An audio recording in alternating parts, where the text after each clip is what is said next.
Growing up in Maple Grove Estates, I never quite felt like I belonged. The massive houses, perfectly manicured lawns, and luxury cars in every driveway seemed to mock our modest living situation. I'm Emma Mitchell, and my story begins with a barbecue that changed everything. My parents, Thomas and Linda Mitchell, moved into 156 Maple Drive when I was just 5 years old.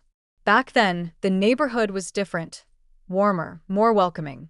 But as property values skyrocketed and wealthy families moved in, the spirit of community slowly eroded into something cold and exclusive.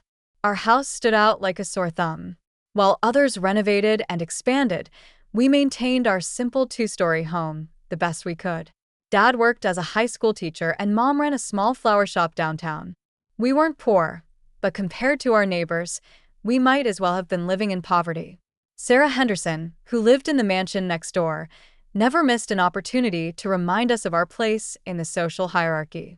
Her husband, James, CEO of a tech company, would smirk from behind his imported cigars whenever we crossed paths. They represented everything wrong with what Maple Grove had become: love without warmth, success without soul.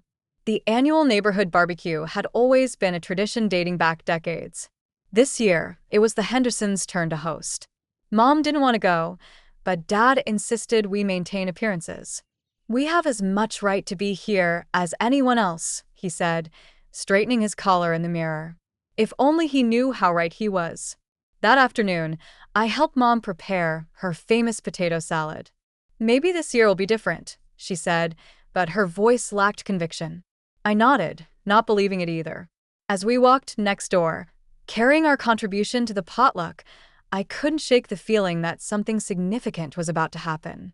The Hendersons' backyard was packed with the neighborhood elite. Women in designer sundresses clustered around the pool, while men in polo shirts discussed stock portfolios and golf handicaps. Sarah spotted us immediately. Her perfectly Botoxed face twisted into a practiced smile. "Oh, the Mitchells," she called out, loud enough for everyone to hear. "How nice of you to join us. Linda, dear, you can put that," she gestured vaguely at Mom's potato salad, "over there with the other dishes."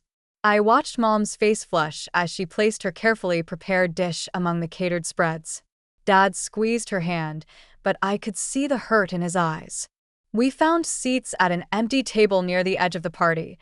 The only empty table, I realized, with a sinking feeling.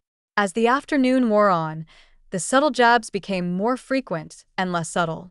Sarah's voice carried across the yard as she discussed property values with her equally wealthy friends. "It's just that some properties really bring down the neighborhood's appeal," she said, looking pointedly at her house. "Don't you agree, James?" James Henderson lowered his crystal tumbler of scotch and nodded sagely. "Absolutely, darling. We've discussed this with the Homeowners Association. Perhaps it's time to implement some new standards." My blood boiled, but years of enduring their condescension had taught me to keep my composure. I was about to suggest to my parents that we leave when I noticed an unfamiliar figure walking up the Hendersons' driveway. The man wore an impeccable suit that made even James's designer outfit look cheap. He carried a leather briefcase and moved with purpose.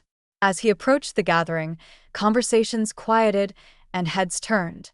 "Looking for Emma Mitchell," he announced, his voice clear and professional. Sarah's eyebrows shot up as I stood. "That's me," I said, trying to ignore the whispers that erupted around us. The man nodded and extended his hand. "Jonathan Pierce from Pierce and Associates Law Firm. I represent the estate of Harold Montgomery. May I speak privately?" The name hit me like a thunderbolt. Harold Montgomery, my grandfather, whom I'd never met. He'd had a falling out with my father decades ago, long before I was born. All I knew about him came from old photographs and whispered conversations. Sarah, unable to contain herself, seethed over.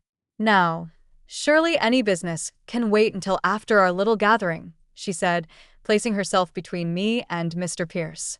"We wouldn't want to disrupt the party." Mr. Pierce's expression remained neutral, but his eyes hardened slightly.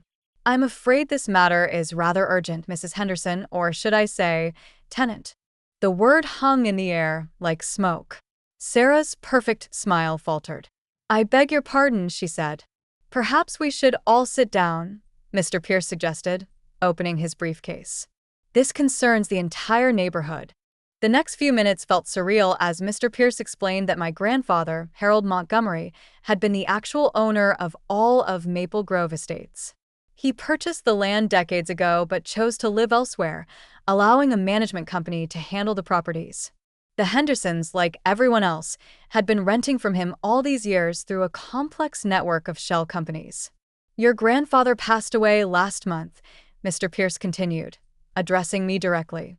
"In his will, he left the entire estate, including all of Maple Grove, to you, Miss Mitchell." The silence that followed was deafening. Sarah's face had gone pale, her manicured hand clutching James's arm so tightly her knuckles turned white. Around us, our neighbors stared in shocked disbelief. "That's impossible," James sputtered, finally finding his voice. "We own this house. We have the deed." "You have a carefully crafted lease agreement," Mr. Pierce corrected, producing a stack of documents. "Your monthly property taxes have actually been rent payments." Mr. Montgomery was quite brilliant in how he structured everything. I sat there, struggling to process what I was hearing. The house I'd grown up in, the neighborhood that had made me feel so inferior, it had all belonged to my grandfather, and now somehow it all belonged to me. "There must be some mistake," Sarah said, her voice rising. "We've lived here for 15 years. We've invested hundreds of thousands in renovations, all of which were approved through the management company, as per your lease agreement." Mr. Pierce replied calmly, "Miss Mitchell now has full discretion over all properties in Maple Grove Estates." I looked at my parents, who appeared equally stunned. Dad's face showed a mix of emotions: shock, confusion, and something else. Pride? Regret? I couldn't quite tell. "If you'll excuse us," Mr. Pierce said, standing. "Miss Mitchell and I have some paperwork to discuss. Shall we use your study, Mrs. Henderson? After all, it is Miss Mitchell's property now." As I followed Mr. Pierce into the house, I heard the party dissolving into chaos behind me. Sarah's voice rose above the others, demanding answers, making threats about lawyers and lawsuits.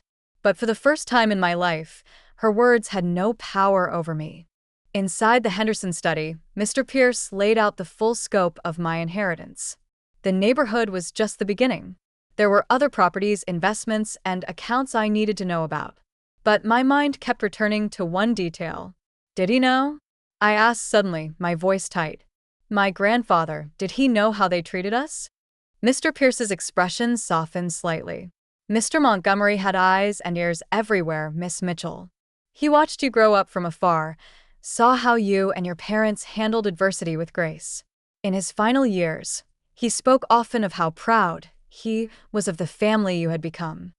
Tears welled up in my eyes as I thought of the grandfather I'd never known, watching over us all these years. Outside, I could hear the party completely falling apart as neighbors rushed to their phones, presumably to call their lawyers. "What happens now?" I asked, wiping my eyes. "That, Miss Mitchell, is entirely up to you. The properties, the leases, the future of Maple Grove, it's all in your hands." I nodded, a plan already forming in my mind. The Hendersons had spent years making us feel small, but now the tables had turned. The real question was, what kind of landlord did I want to be? The next morning, I woke up to chaos. News of my inheritance had spread through Maple Grove like wildfire. My phone was flooded with messages, some congratulatory, others panicked, and many from neighbors suddenly wanting to reconnect. Sarah Henderson's number appeared repeatedly, her voicemails growing increasingly desperate. James had apparently spent the night calling every lawyer in the city, only to discover that my grandfather's legal team had ironclad documentation for everything. I sat at our kitchen table, watching Mom prepare breakfast like any other morning, but everything felt different now. Dad kept glancing at the window, where a small crowd of neighbors had gathered, presumably hoping to catch a glimpse of the neighborhood's new owner. "What are you thinking, sweetheart?" Mom asked, placing a plate of pancakes in front of me. I took a deep breath. "I'm thinking about Grandpa. Why he did this. What he wanted me to learn." I paused, cutting into my pancakes. And I'm thinking about all the families like us who got pushed out of this neighborhood over the years. Dad looked up from his coffee. Your grandfather was a complicated man, Emma. We had our differences, but he always had a strong sense of justice. A knock at the door interrupted our conversation. Mr. Pierce stood there, looking fresh despite the early hour. Good morning, Miss Mitchell. I thought you might want to review the current lease terms. There are some interesting clauses we should discuss.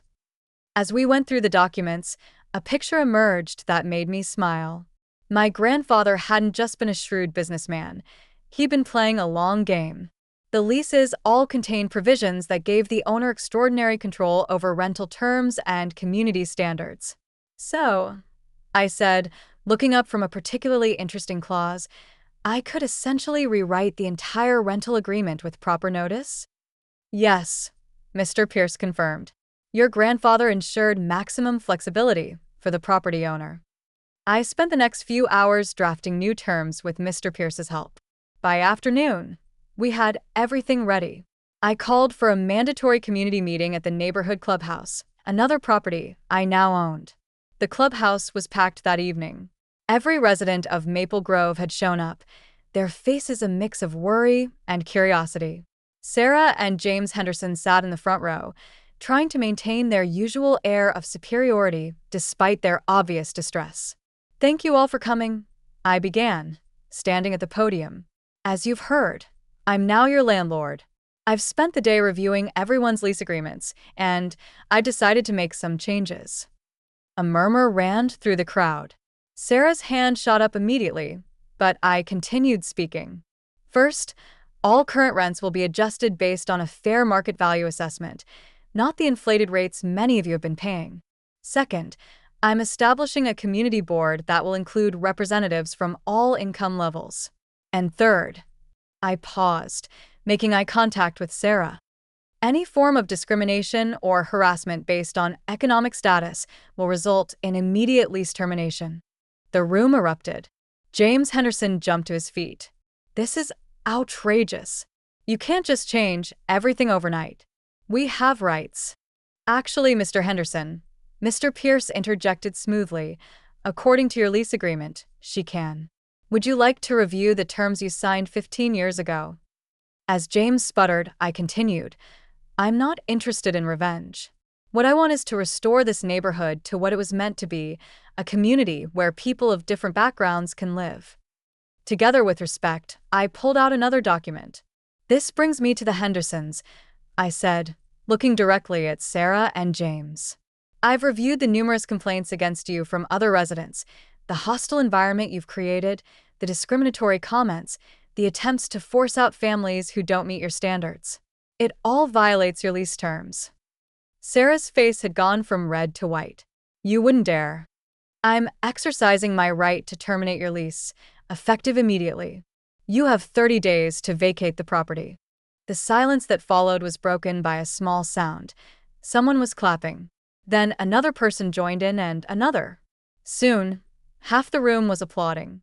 I saw relief on faces I recognized from years of shared, subtle humiliations at the Hendersons' hands. This isn't over, James threatened, standing to leave. Our lawyers. Your lawyers will find that everything is perfectly legal, Mr. Pierce interrupted. Miss Mitchell, should I show them the documentation your grandfather kept of their lease violations over the years? The Hendersons stormed out, but I wasn't done. One more thing, I announced to the remaining residents. I'm establishing a scholarship fund for local students and a community improvement program. The focus will be on making Maple Grove accessible to families of all income levels, while maintaining the quality of life for everyone. Over the next few months, Maple Grove transformed. The Hendersons moved out. Their mansion was converted into a community center with after-school programs. Other wealthy residents, who couldn't accept the changes, followed, making room for new families who brought fresh energy to the neighborhood. We kept our modest house exactly as it was. Mom finally got the garden she'd always wanted. Dad retired from teaching but volunteered at the community center, mentoring kids who reminded him of his younger self. One evening, as I sat on our porch watching children play on lawns that had once been off-limits, I found an old photograph in my grandfather's papers. It showed him standing in front of Maple Grove, decades ago, when it was just empty land. On the back, he'd written, "Build something that matters." Sarah Henderson still lives in the city. Sometimes I see her at the grocery store, driving a much more modest car these days. She always looks away quickly, but I notice she no longer carries herself with that same arrogant pride. Last week, I received a letter from a young girl who had recently moved into the neighborhood with her single mother. "Thank you," she wrote, "for making a place where we don't have to feel ashamed." I keep that letter on my desk, next to my grandfather's photo. He built something that mattered, all right, not just properties and investments, but a legacy of justice. And now it was my turn to carry it forward. The wealth he left me wasn't just in real estate and bank accounts. It was in the lesson he taught me through this inheritance. True richness isn't measured by the size of your house or the car you drive, but by the community you build and the lives you touch. As I watch Maple Grove flourish, growing more diverse and vibrant with each passing day, I think about how sometimes the greatest revenge isn't in making others suffer, but in creating something beautiful from the ashes of their cruelty. And in the end, that's worth more than all the mansions in the world.